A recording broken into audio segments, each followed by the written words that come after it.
Hello dear students. तो कैसे हैं आप लोग? उम्मीद करता हूँ कि अच्छे होंगे। तो आज की इस वीडियो में क्लास 12th के विशेष ज्योग्राफी का प्रश्न पत्र को हल करूंगा। जो मोस्ट इम्पॉर्टेंट प्रश्न है, 30 मोस्ट इम्पॉर्टेंट प्रश्न को लिया हूँ जो चैप्टर 5 से लेकर 8 के बीच में। इनमें से आपको 10 या 5 प्रश्न तो पक्का है आने की संभावना है। तो आप लोग वीडियो को एंड तक देखें। अगर पार्ट 1 नहीं देखें तो देख लीजिएगा, 1 से 5 चैप्टर तक उसमें बताया गया। तो चलिए वीडियो को शुरू करते हैं। पढ़ सके 1 से 30 तक तो हो चुका था, अब पढ़ सके 31 से स्टार्ट होगा। तो चलिए वीडियो को शुरू करते हैं। पढ़ सके 31 आ गया। पूछ रहे संसार के किस भाग में कर्तन और दहन कृषि की को झूमिंग के नाम से जाना जाता है? तो इसका सही जो आंसर है सो भारत के उत्तर पूर्व राज्य मतलब देखिए ये भारत है, इधर जो राज्य होता है, इधर जो राज्य है उसको उत्तर पूर्व राज्य बोला जाता है। अगर बोलेगा राज्य कौन सा है, यानी पूछेगा कि भारत में कर्तन और दहन कृषि किस राज्य में होता है, तो इस झारखंड इसका आंसर होगा। मगर अभी पूछा संसार में, तो संसार में क्या होगा? भारत के उत्तर पूर्व राज्य में। अब प्रश्न संख्या 32 देखिए, निम्नलिखित में से प्राथमिक क्रियाकलाप कौन सा है? तो इसका जो सही आंसर हो जाएगा सो ऑप्शन नंबर का हो जाएगा? खेती। खेती जो है प्राथमिक क्रिया के अंतर्गत आते हैं। बुनाई और उद्योग ये जो है सो द्वितीय क्रिया के अंतर्गत आते हैं। व्यापार जो है सो तृतीय क्रियाकलाप के अंतर्गत आते हैं। तो प्रश्न को आप लोग ध्यान से देखिएगा, क्योंकि प्रश्न में अगर मिस्टेक थोड़ा सा भी चूक होगा तो गलत हो जाएगा। लगेगा कि सही आंसर है मगर गलत हो जाएगा। अब देखिए रबड़ किस प्रकार की कृषि है? तो रबड़ जो है सो रोपण कृषि, यानी कि इसको रोपा जाता है। भूमध्य सागर कृषि तो आप लोग जानते होंगे, अंगूर, अंजीर। मिश्रित कृषि मतलब पशुपालन, खेती के साथ साथ पशुपालन करना मिश्रित कृषि कहलाता है। गहन कृषि भी आप लोग जानते होंगे, छोटे से भूमि में खेती करके अलग अलग तरह से अधिक फसल उगाते हैं, उसको ही गहन निर्वाह कृषि कहते हैं। अगर वीडियो में एक्सप्लेन आप लोग को पसंद आता है तो आप लोग कमेंट कर दीजिएगा, मैं सभी वीडियो में एक्सप्लेन के साथ बनाऊंगा, वरना सिर्फ आंसर ही बता दूंगा। प्रश्न संख्या 34 देखिए, ब्रूस मेन कहाँ के निवासी थे? तो ब्रूस मेन जो थे से उत्तरी कलाहरी के थे, उत्तरी कलाहरी के थे, जो कि ये नामीबिया में पड़ता है। और इसका काम है आखेट एवं खाद्य चीज़ों की जुटाना। प्रश्न संख्या 35 देखिए, निम्नलिखित में से कौन सा एकल कृषि नहीं, मतलब एकल कृषि नहीं, तो डेयरी जो है सो एकल कृषि के अंतर्गत नहीं आते हैं। बाकी तो रोपण जो है एकल कृषि, क्योंकि देखिए डेयरी में जो दूध बनाता है वो किसी पशु द्वारा प्राप्त किया गया है तभी तो बनाता है ना। तो ये कृषि नहीं हुआ, उसमें डबल लग गया, तो इसलिए उसको क्या बोलते हैं? एकल कृषि नहीं बोला जाता है। आप प्रश्न संख्या 36 देखिए, खनन कितनी विधि? खनन के 2 विधि हैं। पहला विधि जो हो गया सो भूमिगत खनन हो गया और दूसरा धरातलीय खनन हो जाता है। प्रश्न संख्या 37 को देखिए, सामूहिक कृषि को कालखोज के नाम से कहाँ दिया गया? तो इसका सही आंसर जो हो जाएगा सो ऑप्शन नंबर घ हो जाएगा, यानी कि सोवियत संघ में दिया गया था। अब प्रश्न संख्या 38 को देखिए, सहकारी कृषि को सर्वाधिक सफल किस देश में मिला? तो इसका सही जो आंसर हो जाएगा डेनमार्क, डेनमार्क में जो मिला था। अब प्रश्न संख्या 39 को देखते हैं। प्रश्न संख्या 39 पूछा है, भूमध्य सागरीय कृषि में उगाई जाने वाली फसल कौन सा है? तो इसका सही आंसर हो जाएगा भूमध्य सागर में अंगूर तो उगाया जाता है, जैतून भी और अंजीर, ये तीनों उगाया जाता है, यानी कि इसका ऑप्शन नंबर घ सही हो जाएगा।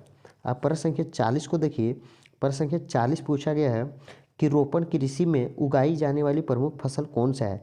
तो रोपण कृषि में जो है सो उगाई जाने वाली प्रमुख फसल है सो चाय भी है, रबड़ है, गन्ना है, यानी उपयुक्त सभी, ये सभी जो है सौरोपण कृषि के अंतर्गत आते हैं। अब प्रश्न संख्या 41 को देखिए, मलेशिया एवं इंडोनेशिया में स्थानांतरित कृषि का स्थान का नाम दिया गया है। तो इसका जो स्थानांतरित कृषि है तो मिल्पा नाम दिया गया है। क्या दिया गया है बच्चों? मिल्पा नाम दिया गया। अगर वीडियो अच्छा लगे तो मेरे चैनल को सब्सक्राइब करके बेल आइकन दबा लीजिएगा, ताकि आप लोग को बोर्ड के एग्जाम की कोई भी वीडियो मिस ना हो। तो चलिए प्रश्न संख्या 42 देखिए, हॉर्टिकल्चर किससे संबंधित है? तो इसका सही जो आंसर हो जाएगा, हॉर्टिकल्चर जो है सो फूलों से संबंधित है। हॉर्टिकल्चर जो है सो फूलों से संबंधित है। एक और पूछेगा, इसको फ्लोरिकल्चर भी कहा जाता है। फूलों की खेती करना फ्लोरिकल्चर भी कहते हैं और हॉर्टिकल्चर भी कहते हैं। अब प्रश्न संख्या 43 को देखिए, ब्राज़ील में कॉफ़ी बागान को क्या कहा जाता है? तो ब्राज़ील में जो कॉफ़ी बागान को फजेंडा कहा जाता है, यानी कि इसका ऑप्शन नंबर घ सही होगा। अब प्रश्न संख्या 44 को देखिए, निम्नलिखित में से कौन सा रोपण फसल है? यानी इसमें पूछा गया कौन सा फसल को रोपण फसल कहते हैं। तो देखिए कोको जो हो गया सो रोपण फसल है, बाकी इधर राई और मक्का गेहूँ क्या हम लोग को बीहन पा के क्या फिर से उसे उखाड़ के लगाते हैं जिस तरह धान लगाते नहीं, क्या करते गेहूँ जाके डायरेक्ट खेत में छींट देते हैं उससे और पानी पटाते हैं तब के अपने आप लग जाता है, इसको रोपने की ज़रूरत नहीं होता है। तो प्रश्न संख्या 45 को देखिए निम्नलिखित में से कौन सी अर्थव्यवस्था एवं उत्पादन का स्वामित्व व्यक्ति होता है। तो इसका जो सही आंसर हो जाएगा पूंजीवादी। पूंजीवादी जो है सो स्वामित्व व्यक्तिगत होता है, इनमें किसी का बॉस वगैरह चार्ज नहीं है, ना ही कोई झंझट झमेला है, इसको खुद अपने मालिक रहता है। अब प्रश्न संख्या 46 को देखिए निम्नलिखित में से कौन सा प्रकार का उद्योग अन्य उद्योगों के लिए कच्चे माल का उत्पादन करता है। तो इसका जो सही आंसर हो जाएगा सो ऑप्शन नंबर गा हो जाएगा, यानी आधारभूत उद्योग। आधारभूत उद्योग में क्या होता है कि कच्चा माल को लेकर उनमें फिर से विनिर्माण करके नया माल बनाते हैं।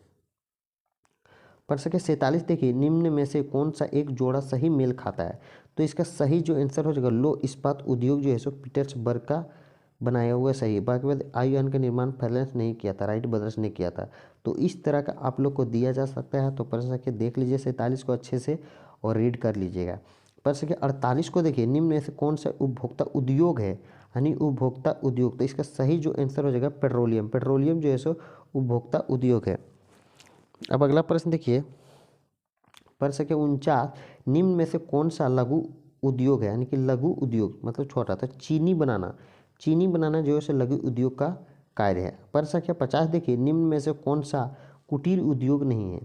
तो इसका सही जो आंसर हो जाएगा सो ऑप्शन नंबर घा हो जाएगा, चीनी बनाना जो है सो कुटीर उद्योग नहीं है, क्योंकि कुटीर उद्योग में थोड़ा बड़ा बनाता। प्रश्न संख्या 51 देखिए मैनचेस्टर किस उद्योग के लिए प्रसिद्ध है। तो मैनचेस्टर जो है सो हमारे सूती वस्त्र के लिए प्रसिद्ध। मैनचेस्टर कहाँ है तो अहमदाबाद में है, और ये सूती वस्त्र अधिक बनाया जाता है जिसके कारण प्रसिद्ध है। प्रश्न संख्या 52 को देखिए पूछ रहे निम्नलिखित में से कौन सा द्वितीयक क्रियाकलाप है, यानी दूसरा क्रियाकलाप है। तो इसका सही जो आंसर हो जाएगा औजार बनाना। औजार बनाना जो है सो द्वितीयक है, कृषि करना प्रथम है, और डॉक्टर और शिक्षा जो है सो तृतीयक है। अब प्रश्न संख्या 53 देखिए पेट्रोकेमिकल उद्योग में अग्रणी देश का नाम आता है। तो इसका सही जो आंसर हो जाएगा सो ऑप्शन नंबर गा हो जाएगा, यानी संयुक्त राज्य अमेरिका। अब अगला प्रश्न देखिए प्रश्न संख्या 54 निम्नलिखित में से कौन सा तृतीय क्रियाकलाप है, तीसरा क्रियाकलाप। तो इसका सही आंसर हो जाएगा व्यापार।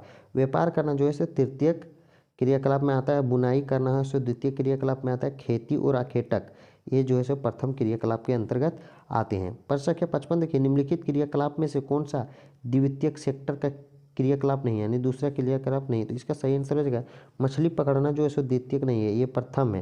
बाकी इस्पात वस्त्र निर्माण टोकरी बुनना ये सब द्वितीय क्रियाकलाप के अंतर्गत आते हैं। प्रश्न संख्या 56 देखिए निम्नलिखित में से कौन सा सेक्टर दिल्ली मुंबई चेन्नई और कोलकाता में सर्वाधिक रोजगार प्रदान करता है। तो इसका सही जो आंसर हो जाएगा ऑप्शन नंबर घानी सेवा जो है सो एक सेक्टर है। सेवा एक सेक्टर है जिसे दिल्ली मुंबई चेन्नई और कोलकाता सर्वाधिक रोजगार देता है। प्रश्न संख्या 57 देखिए वे काम जिनमें उच्च परिणाम और स्तर वाले अन्वेषण सम्मिलित होते हुए कहलाते हैं। तो इसका सही जो आंसर हो जाएगा चतुर्थ क्रियाकलाप, यानी कि गा आंसर इसका सही हो जाएगा। अब प्रश्न संख्या 58 देखिए स्वर्ण कोलर संबंधन निम्न में से किस आर्थिक क्रियाकलाप है। अब जरा स्वर्ण कोलर जान लीजिए आप लोग, जो नया नया तकनीकी आ रहा है, नया नया जितना भी तकनीकी आ रहा है आप प्रौद्योगिकी बोल सकते हैं, वो आ रहे हैं उसको स्वर्ण कोलर कहते हैं। संक्षिप्त में हम समझा रहे हैं, इसका डिटेल थोड़ा बहुत ज़्यादा लंबा कर देंगे तो अच्छा नहीं रहेगा इसलिए।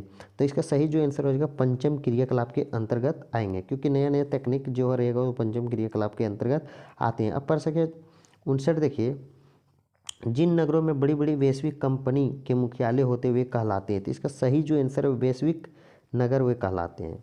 जिसमें बड़ी बड़ी वैश्विक कंपनी होता है वो वैश्विक नगर कहलाते हैं। प्रश्न संख्या 60 देखिए चतुर्थ क्रियाकलाप में निम्नलिखित में से कौन सा घटक है। तो इसका जो सही आंसर हो जाएगा चतुर्थ क्रियाकलाप के अंतर्गत शिक्षा सूचना शोध प्रबंध इत्यादि आते हैं। प्रश्न संख्या 61 देखिए लाल कॉलर कर्मियों का संबंध निम्न में से किस आर्थिक क्रियाकलाप के अंतर्गत है। लाल कॉलर जो है सो प्राथमिक क्रियाकलाप के अंतर्गत आते हैं, क्योंकि प्राथमिक क्रियाकलाप में क्या होता है आखेटक होता है, कृषि करना मछली पकड़ना इत्यादि कार्य करते हैं। अगर वीडियो अच्छा लगे तो मेरे चैनल को सब्सक्राइब कर लीजिएगा, और पार्ट 3 इस चैनल के डिस्क्रिप्शन में दे देंगे हो, या तो कुछ ही देर में हमारे चैनल पर वीडियो अपलोड हो जाएगा। तो आप लोग चैनल सब्सक्राइब करके बेल आइकन दबा लें, ताकि अब जिस तरह का वीडियो आएगा तुरंत आप लोग दे सकते हैं। Thank you.